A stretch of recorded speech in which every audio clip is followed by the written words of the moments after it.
Para terminar el estudio de los movimientos, vamos a estudiar dos movimientos más. ¿Qué tipos son? El movimiento parabólico y el movimiento circular uniforme. ¿Qué va a pasar con estos movimientos? Bien, primero empecemos con tiro parabólico.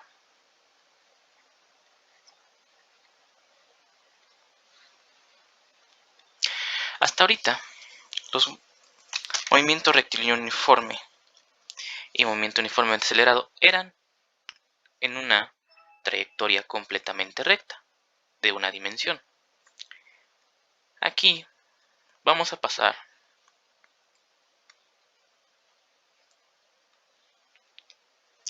al movimiento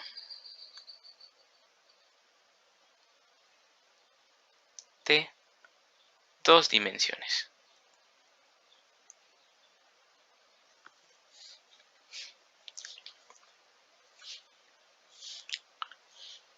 Para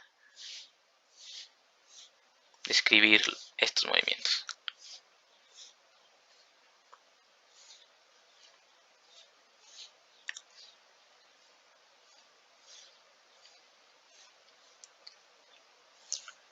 Uno, vamos a utilizar vectores.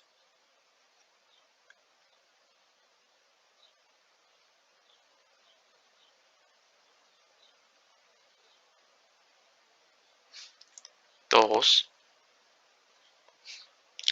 serán trayectorias.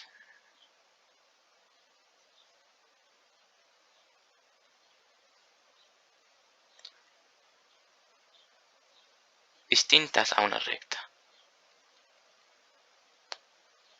Bueno,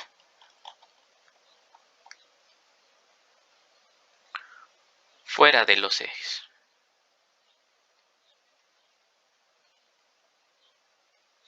¿Qué quiero decir? Bien, ¿qué es un tiro parabólico? Pues tenemos que un tiro parabólico, vamos a describir nuestro plano cartesiano.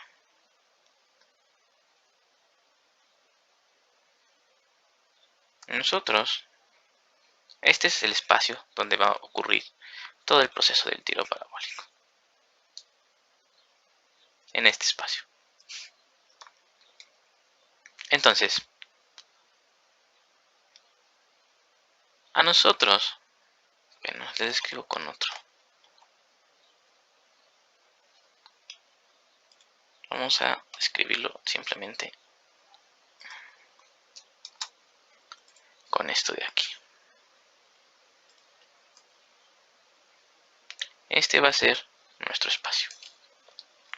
Será nuestra Y y nuestra X.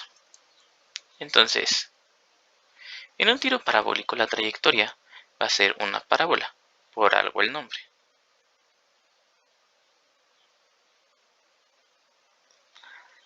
¿Qué va a pasar? El objeto que nosotros describamos va a salir disparado con una velocidad inicial. Aquí vean que lo estoy poniendo como un vector porque me está indicando una magnitud y una dirección. Es decir, así en esta dirección sale el objeto. Entonces, en cada punto de la trayectoria, el objeto tendrá una velocidad diferente. Aquí, por ejemplo, una velocidad I. Aquí una velocidad 1, una velocidad 2. Y pues aquí antes de caer, pues tendrá una velocidad 3, por así decirlo. Entonces, ¿qué va a pasar? Pues que esta velocidad 1 obviamente tendrá coordenadas B y aquí en este le vamos a poner una X porque será la componente X y una B y Y. Es una componente Y, como lo vimos hace ratito en sus coordenadas. Tienen una parte X, tienen una parte Y. Entonces, ¿qué va a pasar? En este movimiento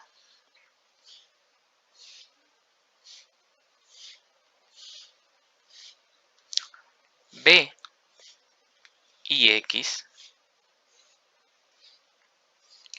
es igual a constante. Es decir, la velocidad horizontal no cambia. ¿Y qué pasa cuando tenemos una velocidad constante? Tenemos movimiento rectilíneo uniforme del lado horizontal. ¿Qué pasa ahora con el lado vertical? B y Y. Esto va a ser igual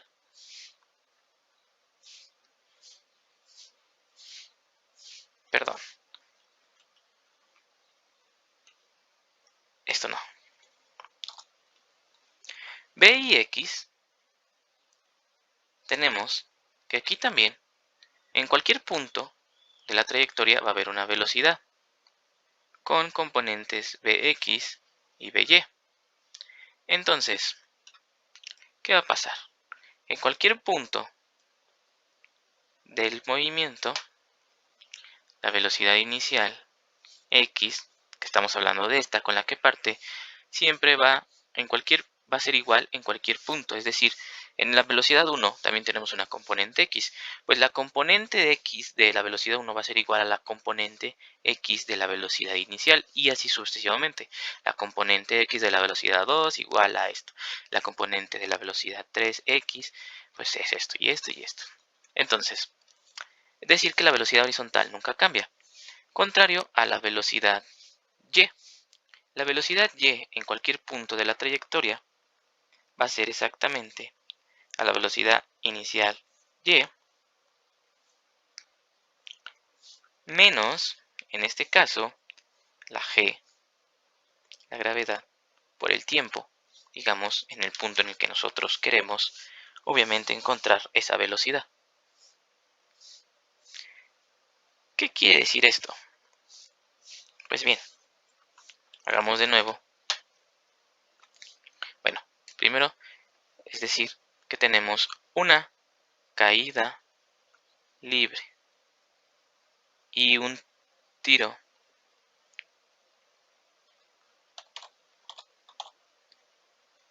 vertical. El tiro vertical es el caso contrario de la caída libre. Es cuando va hacia arriba en vez de hacia abajo.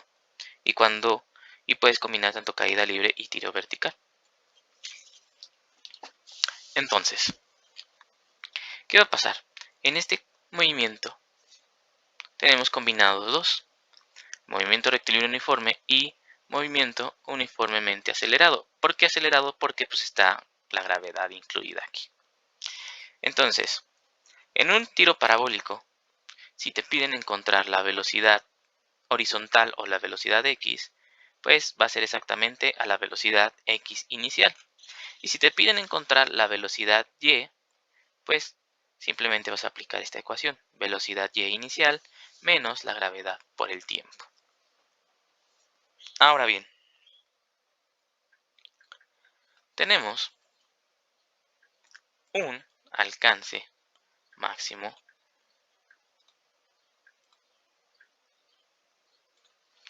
y una altura máxima.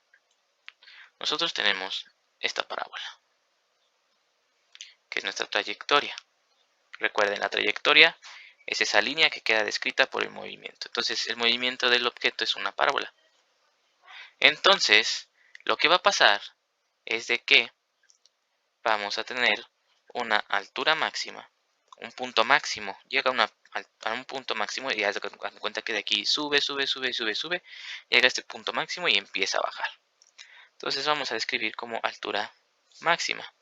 De igual forma, tenemos algo que le vamos a llamar alcance, que es desde el punto donde inicia el movimiento al punto donde termina, que esto le vamos a llamar R, igual alcance. Y vamos a denotar altura máxima, va a quedar descrita como la velocidad inicial Y todo esto al cuadrado entre la gravedad por 1/2. Ahora, quiero que recuerden que cuando sacamos las coordenadas, sabemos que la velocidad inicial y, si sacamos la parte y si sabemos la magnitud, que en este caso es la velocidad inicial, pues tenemos que la velocidad inicial y es igual a la magnitud de la velocidad inicial por el seno de un ángulo. ¿Cuál ángulo? Pues vean, aquí la velocidad inicial tiene una dirección, no está sobre el eje Y o sobre el eje X, hay un ángulo, que es θ. Entonces esa va a ser el ángulo que nos va a interesar. Por lo que la altura máxima, si nosotros despejamos, sustituimos B inicial Y, tendríamos que es B y la magnitud por el seno del ángulo, todo esto al cuadrado, entre 2 veces la gravedad. Esa va a ser nuestra altura máxima. Ahora, ¿cómo obtenemos el alcance? Bien, pues R va a ser exactamente a esa magnitud de la velocidad inicial al cuadrado por el seno de 2 veces θ, el ángulo dado entre la gravedad. Y con eso terminamos de ver todos los análisis de movimiento. Por último, vamos a estudiar el movimiento circular uniforme. En este caso vamos a tener un círculo que va a ser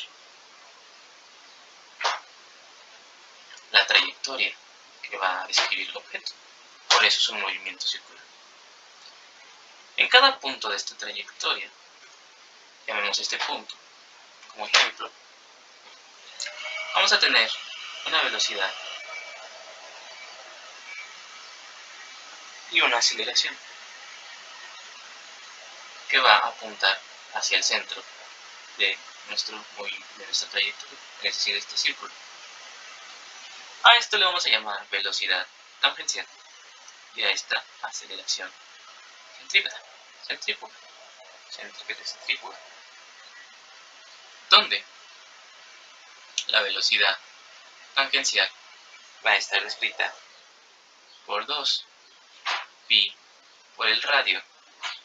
Nosotros sabemos que un círculo tiene un radio entre algo que les voy a llamar periodo.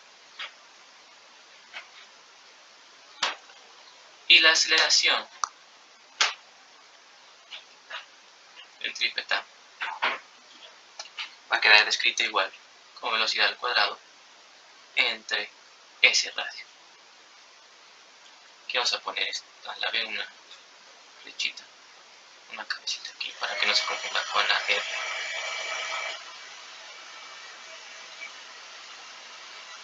Es velocidad al cuadrado entre el radio.